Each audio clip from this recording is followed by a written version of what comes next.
Well, hey, podcast listeners, before we start today's episode, let me tell you about our podcast sponsor, Planning Center. Are you struggling to keep your church organized and connected?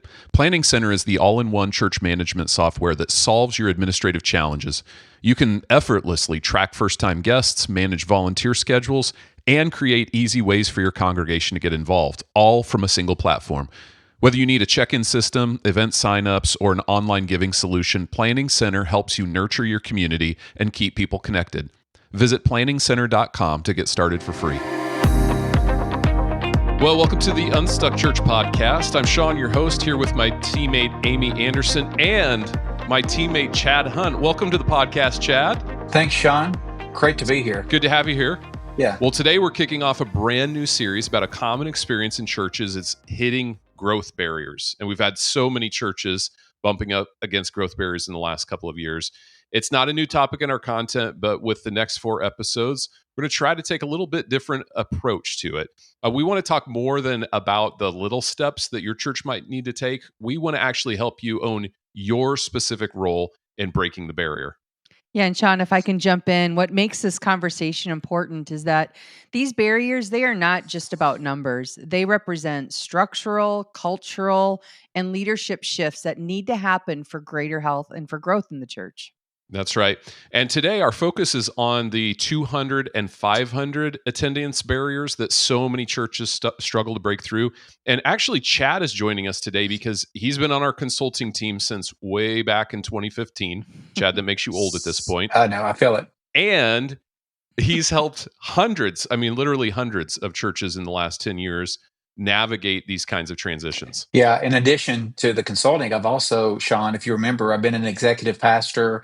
I've been a lead pastor for almost 25 years. And so in rural Kentucky, so I've been able to lead through these transitions myself. That makes it incredibly helpful for other churches. Matter of fact, when I serve smaller churches, that's their first question. Have you ever had any experience in working with small churches? I'm like, I'm from Kentucky. What do you mean? So yeah, heck yeah, I've had lots of churches. But yeah, so, you know, when I think about the commonality of these churches, I hear pastors say this so many times when I serve a church on site. It's like every time we get to a certain number, whether it's 200, 500, 300, you know, we find ourselves, we think we're there, and then we go 2 steps back. It's funny. It kind of reminds me of Candyland that my daughter used to play. Oh, you yeah. know, so, I loved that. Oh, game. yeah. So, you know, the objective is to get to the goal, the top, where I think the pot of candy, whatever. But every now and then you draw a card that takes you back to start. I feel like that's like what pastors do. They feel like they're almost there. They can see the finish line. We're going to break this barrier. And then out of nowhere, they draw this card that says back to start. And they just keep hitting their head against it. And it really can be frustrating, those return to start moments, especially when you really feel like that you have the momentum, the energy, and then just to start all over. So I've lived it and I've led through it. And it's a fun place, but also a tough place to be. My mom would be so happy you brought up Candyland. I love that game as a kid. Still classic. That shows my age now Still too classic. At this point. Yep. All right, enough of that. Let's jump into the content. So today we're focused on those 2 barriers small churches commonly hit, 200 and 500 in attendance. So, Chad, what are some of the key tensions that are starting to emerge at each of these barriers? Yeah, it's funny that I love the fact that we're talking about the 200 barrier, because that's really when things have to start shifting at that number, because it's at that point that churches require this fundamental shift in how they operate, how they function. In smaller churches, there's often this deeply held value that everyone should know everyone. I see this all the time, which creates this family-like atmosphere that sounds warm and fuzzy, but at the end of the day, it really does limit growth. Whenever a church is small, the lead pastor, the senior pastor, he typically does all the ministry. He knows everyone's name. I've been there, done that. Yeah. He makes every visit. He's at the hospital. He's teaching all the classes. But once you get to that 200 mark, if those things don't shift, it's literally impossible to lead beyond it.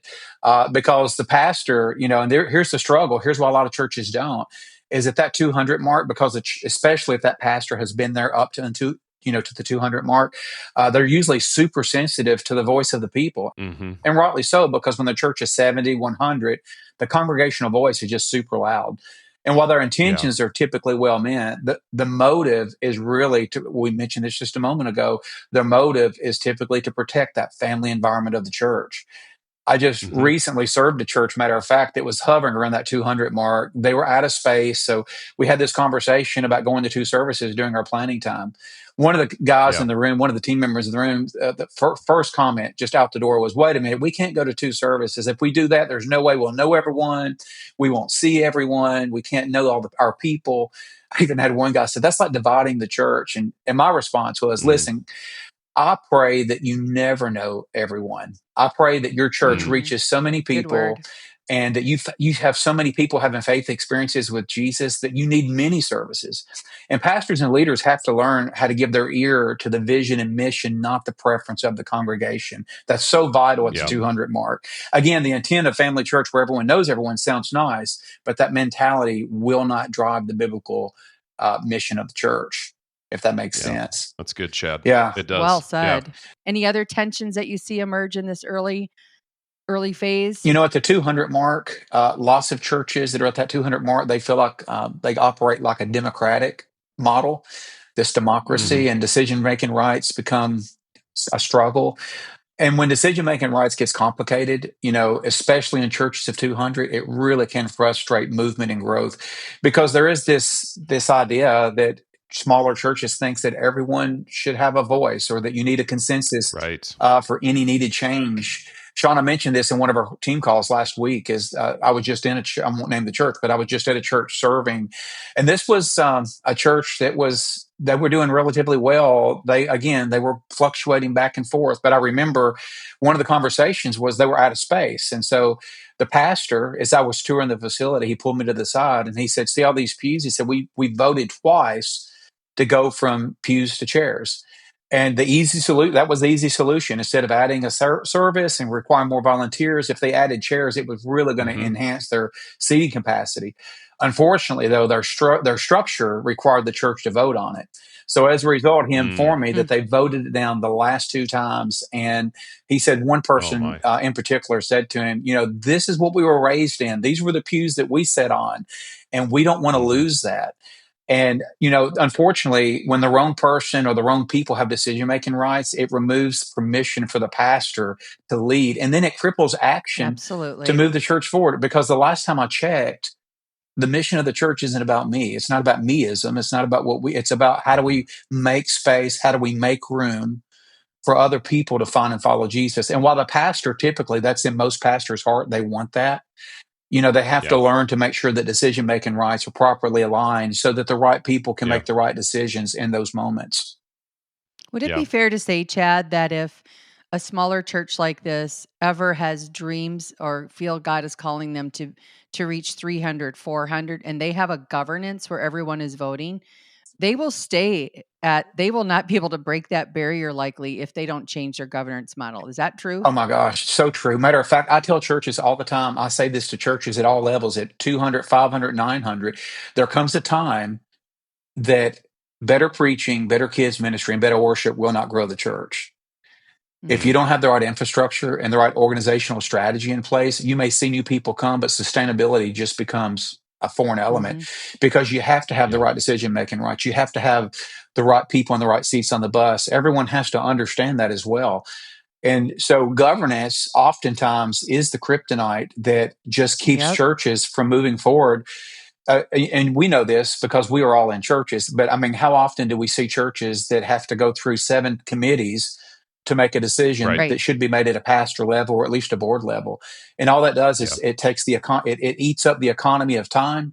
And when the time Yep. economy when that becomes eaten up, then all of a sudden things begins to move slower, momentum begins to drain, and then we Yep. find ourselves just in this autopilot of hoping things get better. And by the way, if you're a lead pastor listening today and you're in a situation where you're in a governance scenario where everyone's voting and everything, by the way, it reminds me of Lance Witt going, that'd be like all the people on the plane voting on what the pilot should do next. Hmm. Okay. Mm. That plane's going to crash long before we come to Yeah. consensus on Yeah. that. Anyways, I think you should bring this podcast to your board. And there are Hmm. several other podcast resources we have around governance to really pause and just get at that. Because if you don't get at that, all the other work is what I'm hearing from you, Chad. Hmm. It ultimately won't matter if we don't get the governance right. Yeah, that's so So, true. So good. all right.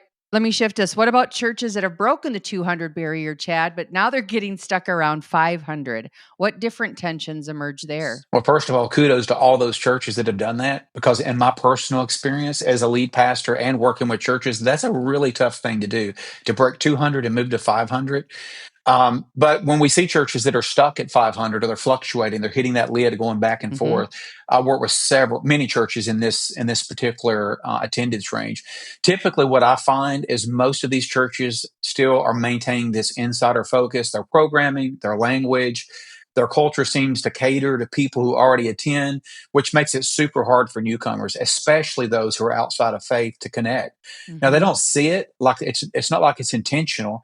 It's just this natural gravitation that happens. And with pastors, again, not intentional, but their teaching often becomes laser focused on biblical knowledge without the application to everyday life, the relevance. There is this Mm-hmm. expectation that everyone in the room is well read in scripture and understands all the traditions and practices and all the things of a Sunday experience. And that's just not the case at 500. If it is the case, you're just reaching a bunch of Christians and you're really not on mission anyway. But when you Mm-hmm. Yeah. begin to reach those outside of faith, there has to be this mentality that not everyone in the room knows the difference between Job and Job. You just Mm-hmm. have to have that. Mhm. Yeah, it's true. I mean, people just assume. I hear it all the Mm-hmm. time. Well, we all have heard the story of Jonah. Well, have we? Because that's the assumption Right. that everyone's read the book of Jonah. Don't think. I hope it's not the Mhm. case, because I hope we're reaching Right. unchurched people. One of the other tensions that I see in churches that are hovering at that 500 and just can't seem to break through it is just the ministry environments. They really aren't expecting guests. Again, it's the language, it's the next steps, it's the serving opportunities. They're all built and wired for people who already know Jesus. And so when we think about reaching new people, newcomers, whether they're brand new to faith or yet to have a faith experience, we just have to be careful to make sure that that language makes sense to the people we're reaching. For example, I remember one of the churches I've served lately, we were talking about, what's that first step for newcomers? And it was so funny because their first step was they needed to go to a class called koinonia. Now, if you're a pastor, you know that koinonia is the Greek word for communion or fellowship. Now, for the church, that made perfect sense. We can all clap about it and things like that. But for someone who's brand new and wants to hang out with new people, I can't imagine inviting a newcomer who's never read the Bible, had a faith experience, to a class Mhm. called Koinonia, because I'm sure they're going to be like, Kona what? What does that even mean? Yeah. So Mm-hmm. why Yep. not use Andy Stanley's starting point, or why not use something new, or just that common Mhm. language? So yeah, so the guests, the ministry environments, all those things, we just have to be super careful that we don't gravitate and become wired for people who already know Jesus, because that is just Right. that's just a disconnect for those people that we're trying to reach. Let's take that just a step further. So, for the church that has new people coming and they actually show up for the weekend experience, what do you encourage churches at that size to do for next steps? That's a great question, Amy. And, especially when it comes to next steps, because at the end of the day, whatever your next steps are really do determine whether or not people become connected to the life of the church. I tell churches all the time, while the pastor's job is primarily like that's the centerpiece of the weekend, whoever is communicating those next steps on the weekend, it's almost equally as important, because that communication, those next steps, how they're languaged up, how they're wired, all those things can really determine whether or not people have a faith connection connected to the life of the church. So whenever I see churches that have their next step as a membership class or things like that, that's super insider focused, I can tell from on the very front end of that conversation that they're going to have to rethink and think about, how can we create steps that make sense to the people we're trying to reach? For example, what if a first step, instead of a class, which by the way, no one wants to go to, I don't even want to go to it. Right? What if Me either. what if the first step is just, hey, meet the team, not the pastor, because the pastor can be scary to a new person. He has God's cell phone number. He Mhm. may know my stuff. Mm. So what if we just Yeah. meet the team? What if the second step is, hey, just kind of discover who we are, just a Q&A and a casual coffee and couch environment. There's so many ways that you can build that, so that the people you're Mhm. reaching, these new people, here's what I tell churches all the time, especially churches of 500: get away from the insider language, create a step that people can take, because here's the reality. Every time you can create a step for someone to take, it will give them courage to take a deeper step, and then a deeper step, and then a deeper step. And Sure. so you have to look at it through that lens. If not, you may see people showing up, but your back door is as large as front door because people just aren't connecting. Chad, some of the things I hear once in a while about churches in that 500 spot, really any size now that I think about it, is they'll tell me, Amy, we are seeing so many new people every weekend, or we're just seeing new people every weekend, but our numbers are not reflecting growth. Like, what are we doing wrong? What's happening? Why aren't we seeing growth? What would you say to that, church? Yeah, that's a great question. And and I'm sure you guys have heard this before, but one thing I always get when it comes to attendance, well, if everyone showed up at the same time, blah, blah, blah, Yes. we would have this Mhm. many. Well, we're not counting that, so don't count. But that's a great Yeah. question. And typically what's happening with churches at 500, if they're at 500, they're doing some things right. They're at 500. So they're reaching people. Mhm. Typically have good worship, good communication, things like that. But in order for churches to push past 500, that's my number, right or wrong, made up or not. I always say churches at 500. Once you hit that mark, you have to have different systems, different strategies for retention. If not, your back Mhm. door is just as big, if not larger, than your front door. Now, when I say systems and strategies, I'm talking specifically about those next steps. If the next Mhm. steps for new people, newcomers to your church are super churchy, or they have language that's not understood, or they're not relevant, it's super hard for those people to become connected to the life of the church. And so at the end of the day, I've always told pastors, while that job is primarily super important, the second primary job that's almost equal is that person that's offering what those steps are, how they say it, what the language Mhm. looks like, because that's Mhm. what makes the difference in people taking steps, becoming connected to the life of the church. Matter of fact, I love what Gary McIntosh says. Gary McIntosh, who did a lot of research, said that in order for a new person to become fully assimilated into the body of Christ to a church, they need to make at least 7 relationships within the first 6 months of attending. That doesn't happen if Mm. we don't have the right next steps in True. place. Yeah. It never ceased to amaze me when I would do on-site secret shopper kind of thing to give some fresh eyes perspective to pastors. And this is back, when they would hand out programs, but today it could be in the slides that are running pre-service. Every next step, the headlines are come to a membership class, get Hmm. in a group, sign up for a serve team. Those are big leaps. And so I love, Chad, how you're bringing kind of the focus back to what are the smaller next steps that you need to take. All right. So, Chad, we've already started to sprinkle this in a little bit through the conversation, but what do leaders really need to do if they want to get growth going again in their churches? What are the first few steps a senior pastor should take if they want to break through? Let's start with the 200 barrier. Well, Sean, first of all, I think it's key that pastors begin identifying 3 to 5 potential leaders who can take ownership of ministry areas that they're leading, that they're handling. And in addition to that, Amy talked about some of the responsibilities at the beginning of the podcast, being the leader of Hmm. leaders and the spiritual oversight. They have to be willing to invest deeply in them. And if they're wearing 75 hats, you can't invest in people when you're trying to Yeah. invest everywhere. So that's important. Yeah. Also, just restructuring the teaching that consistently includes practical applications, next steps after the sermon, making it impossible for anyone to leave without knowing what to do with what they just heard. That Mhm. means the Mm. messages need to be relevant, they need to be real, they need to be intentional. Mhm. And then lastly, I would say begin shifting your calendar just to spend more time developing leaders and less time doing the ministry yourself. Ephesians Hmm. 4:11 and 12 says we have to be equippers. I mean, for a lead pastor, Mhm. that Yeah. really needs to be at that high level leadership capacity. And by the way, I just want to throw this out there for the pastors who are listening. There's a huge difference in finding leaders and developing them. Finding them when they're there, that takes some time, but developing them requires time, effort, and relationship. If you think about good Mhm. examples, the Apostle Peter, when Jesus found Peter, he wasn't Peter the Apostle. He was Peter the fisherman that smelled like tuna and cussed a little. 3 years later, he became everything that he wanted to be in the Gospels. He became Peter, the apostolic leader, because Jesus invested. And so when pastors are having to when their calendar keeps them so busy, they don't have Mhm. time to Hmm. relationally invest in the people around them, the leaders. That's how we develop leaders, is investing time Yeah. relationally and helping them to grow. So those are 3 key areas that I think pastors can start looking at right now. Identify those leaders, look at their teaching, their communication, making sure it's relevant and intentional.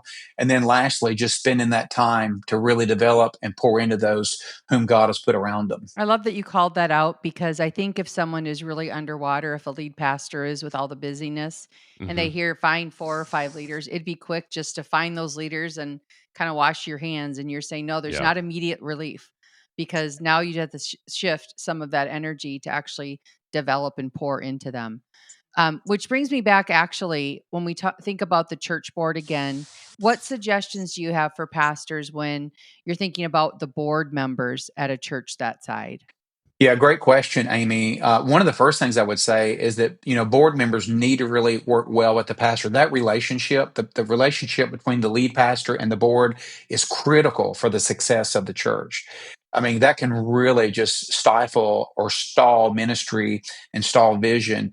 One way that can do that is to make sure that they clarify decision making processes, determining what decisions need board approval versus staff decision. So that's so important for the board and the Hmm. pastor to make sure there's a lot of clarity around that. Tony would always say that clarity is kindness. And there's not a Hmm. place that kindness is needed more than the relationship, than the lead pastor and their leadership board. A second thing is just to evaluate current ministry through the lens of effectiveness rather than just tradition. In other words, let's not just do things because we've always done them, but what are we willing to stop doing if it's not producing results? That's a great question. Just ensuring that all the things that the church that they're financing, that they're resourcing, that they're putting energy into, assuring that the results that they're producing is our kingdom results. And I think that when the board has that lens, because the pastor usually always has it, that's just the heart of the lead pastor. Hmm. But the Right. leadership board needs that as well. When those two come together, that is a massive machine of actionable movement and results. And then lastly, I would say, just championing that outside focus, that outward focus by consistently asking that question, how will this help the people we're trying to reach who aren't here yet? In every Hmm. decision, when it comes to budget, typically boards approve budgets. When we're financing budget, a good question is, are the things that we're approving, are these things actually going to drive reaching people that are, on the mission field, people who are outside of faith? And so when you have that kind of health injected in a leadership board, it is phenomenal what Oh, happens in the kingdom. And we all know the churches we see that are just yep. crushing it. That's almost a common denominator is the leadership Yes, it board and the is. lead pastor all have that mission lens of reaching people and ensuring things are Yeah. producing the results that's impacting the kingdom. I'm sure some pastors are listening right now and going, if I if we could get our board to that level where they're actually with me on ensuring we're sticking to our mission and our purpose as a church, but for both reaching and discipling, if I didn't have to battle my board on protecting traditions and sacred cows, if they were aligned, that is the engine. You're right. That Yeah. is the I engine for a tell church to break through that barrier. I tell pastors all the time that have maybe some boards that are a struggle. I'll say, well, there's two things I need you to do. I need you to pray for provision and pruning. God provide the right board members and prune those who shouldn't be there. And prayer, Mhm. Hmm. as we all said before, despite strategies and plans and all those things, prayer is the number one strategy. Without it, nothing happens. And that's especially That's a good true when word. it comes to selecting or populating leadership boards in a church. That's good. Chad, let's move on to the 500 barrier. We started talking about that earlier. What would you encourage pastors, just kind of a few key steps as they're leading through that season in their church? Yeah, and we've said this a few times already, just about the whole insider focus thing. That again, it's just that no one plans it; we just kind of land there. But just deliberately shifting from that insider focus to that newcomer focus, looking at the weekend experience through the lens of someone who has no church background, never had a Hmm. faith experience. And I suggest having these conversations at least bi-monthly. Some may monthly, but I feel like 60 days gives you a good time to get a good assessment. When I look at churches that are stuck between 200 and 500, typically they have poor or insider flavored reach strategies, which results in reaching Christians, not people outside of faith. Yeah. We talked a minute ago about the sermon content, and churches of 500. This is very important. Pastors and leaders must assume there's new people in the room. They must invite people into the conversations, removing that feeling of exclusion. I was literally Yeah. at a church just last week, and one thing that kept coming up during our planning time is actually a health assessment, but during our conversation as the pastor and those on stage, they kept saying, we always refer to it as the family. They would say things like, "Hey, we're holding this outreach. We want everyone who's a part of our church family to support this and to attend." Well, that's nice if you're part of the family, but if you're the new Mhm. person, you've just excluded them. I tell pastors all the time, when you're preaching, you need to always say on the front end of the service, especially churches of 500, we know there's unchurched people there. You need to always say on the front end, "Hey, listen, maybe you're here today and you're just kicking the tires on faith. Listen, you can kick the tires. You don't have to buy the car. We would love for you to be a part of this conversation." Just inviting them into the conversation. And what that does is it sends the message to everyone in the room: it's okay not to be a Christian. We're still glad you're here. And it's teaching your Yeah. congregation that if I bring my unchurched friend, it's a safe place for them to come. So, in many ways, it becomes a driver of your invite culture and your invite strategy. Yeah. For pastors that are hovering around that 500 feel stuck, here's the two things that I really think you should lean into. Audit your weekend experience, make sure your language, your communication, all of those things are relevant to the people you're trying to reach.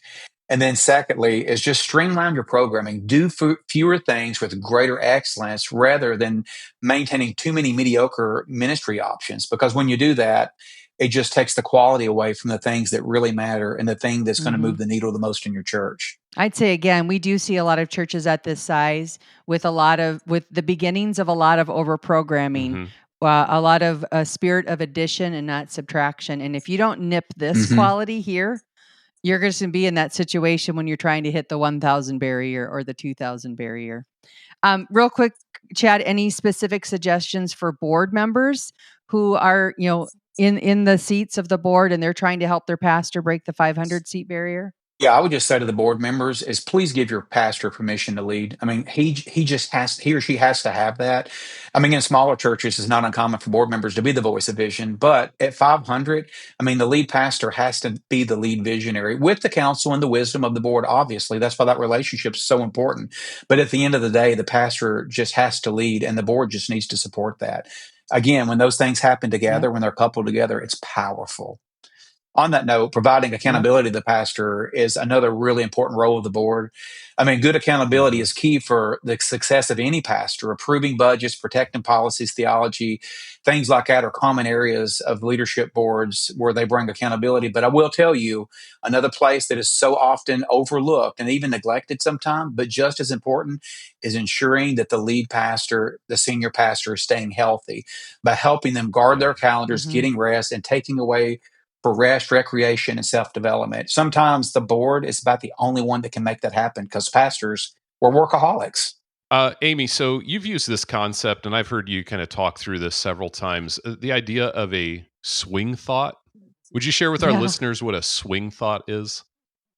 Yeah, of course, every time we hope that people who are listening to this podcast, we hope you can walk away with a clear next step. Hmm. And what I love about Chad is he has worked with so many churches, he has learned so many things, and he can get more words per minute in than most Hmm. of us. So I Hmm. bet our listeners are like, that was a lot. Yep. Now what do I do, Yeah. right? And so this is where the concept of a swing thought comes in. And how I describe this is that my husband golfs every week. He's in a men's league, Hmm. and I golf like once a year. But I love to golf. I don't watch the reels though. I don't practice putting. So when we go out and golf once a year, and I get this weird lie, I'll just say to Jason, like, remind me how to hit Hmm. this. And he'll make sure like I've got a good stance for my golf shot and I've got the club face, however it's supposed to be. But then he'll just look at me and he'll say, I just want you to put all your weight on your back foot as you hit this Mm. ball. So that's what I I do. love it. That's my swing thought. I just think through putting all my weight on my back foot, and for this particular shot, it rolls up on the green. I look like I'm on tour. Yeah. And here's what he doesn't do. He doesn't say, you know, put your weight on your back foot, make sure your nose is over the end of the club, don't grip the club too tight, Hmm. pretend there's a towel under your left arm, keep your right arm straight, and now count 1, 2, 3, 4, 5, 6 as you swing. Hmm. Because that would be a classic Amy Anderson worm burner. Okay. So I'd like to conclude each of the podcasts in this series with really just a summary swing thought Yeah. that we can leave pastors with as they process all of the content. So, Chad, as you think about the 200 barrier swing thought for a senior pastor, what is it for him or her? What do they need to be thinking about? What's the swing thought? All right. Well, for the senior pastor, here's the swing thought: do what only you can do. As a pastor, you really need to focus on where you add unique value. Only you can do what you do. Typically, that's vision casting, teaching, building systems that allow others to thrive in their areas of gifting. You're the only one who can really do that as the lead pastor. And for the board, your swing thought is not everyone gets a vote. And I know that can be difficult because you're so used to it if you're that church, but the board needs to get clear on its roles and what it is and what it isn't and who's responsible for what and who has decision-making rights. Mm-hmm. Those are two key things that really summarizes everything we've talked about today. That's good. And then what would be different than, Chad, for churches trying to break that 500 barrier? Yeah, so for the senior pastor of 500, here's your swing thought. Cast vision for reaching the outsider. That's huge. Equip ministry leaders to audit the insider language everywhere and equip them to expect guests. Yep. And for the board, that's, a leadership board of a church of 500, here's your swing thought. Have the pastor's back. It's so important. The pastor has to lead change and you have to fully support it. You are his or her cover. That's really good. All right, so let's wrap up today's conversation. Chad, I'm going to start with you first, and then Amy, I want to hear from you too. What are your final thoughts as we wrap up episode 1 of this brand new series? Well, I can tell you, and if you're a pastor, you know this, you're going to resonate with this, but breaking through these barriers isn't about growth for growth's sake. Mm-hmm. It's about removing obstacles that prevent your church from reaching more people with the gospel. Yeah. That's what this is about, not about numbers. Also, the transitions aren't going to happen overnight. They require patience, persistence, and a willingness to weather some resistance. That's going to happen. If this were easy, every church would be full. And lastly, Sean, I would just say, remember that what got you here won't get you there. The leadership approaches that worked at one size won't necessarily work at this next level. And that's going to happen continually as you grow. So just remember those things going forward. Yeah. Isn't that true? Each time you grow, your leadership has to shift. And let me just add, again, I think these transitions that you've been suggesting, Chad, they're just deeply personal for leaders, right? They require identity shifts and letting go of control. And that can be uncomfortable, but necessary for growth. Sean, you're kind of a control freak. You relate with that, right? Letting stuff go. Yes. It's hard. Thank you for calling me out publicly, but yes, you're absolutely right. You're welcome. One of my favorite things about you. And churches that successfully navigate these barriers, here's what they do. They do maintain their core values while being willing to change their methods, right? Mission has to trump methods at any size of church. One of my favorite quotes that came from the Unstuck Church, when our friend and author Tony Morgan wrote, he called out, again, you might be doing the work of God, but not the work he called you to do. And that's the challenge I see when some of these methods get put into kind of that foundational level, right? That becomes our mantra. We can't change those things. No, you should be changing methods whenever it's necessary. The mission doesn't change. But those of us who are so stuck on methods, we're probably doing the work of God, but probably not the work that God has called us to. So hold tightly to that mission that God's called your church to. And finally, as you navigate these changes, I would just do a quick reminder. And Chad, you said it, like this doesn't happen overnight. So don't forget to celebrate the wins along the way. Both the numerical growth, those are fun things to celebrate, but celebrate the leadership development shifts that are starting to happen. Celebrate the small wins. And I think if those lead pastors and those board members embrace those swing thoughts, there's going to be unity and momentum to actually help you get there and break through this barrier. Excellent. Well, listeners, thanks for joining us for this episode. If you'd like to go deeper, join us September 18th at 1 p.m. Eastern for a free live webinar. After the webinar, I really think you're going to feel confident and committed to take, we're going to say, one bold move towards breaking the barrier you're facing right now. And this isn't about growing just for sake of numbers. It's about removing those obstacles like Chad talked about that prevent your church from reaching more people with the gospel. So you can sign up for that webinar at theunstuckgroup.com/webinar. And if you're a church leader facing these growth barriers, we'd love to help. Our team has worked with hundreds of churches of all sizes to help them find alignment, get unstuck, and make a greater kingdom impact overall. You can visit theunstuckgroup.com to learn more and to connect with us. And tune in next week for part 2 of this brand new series. We'll see you then.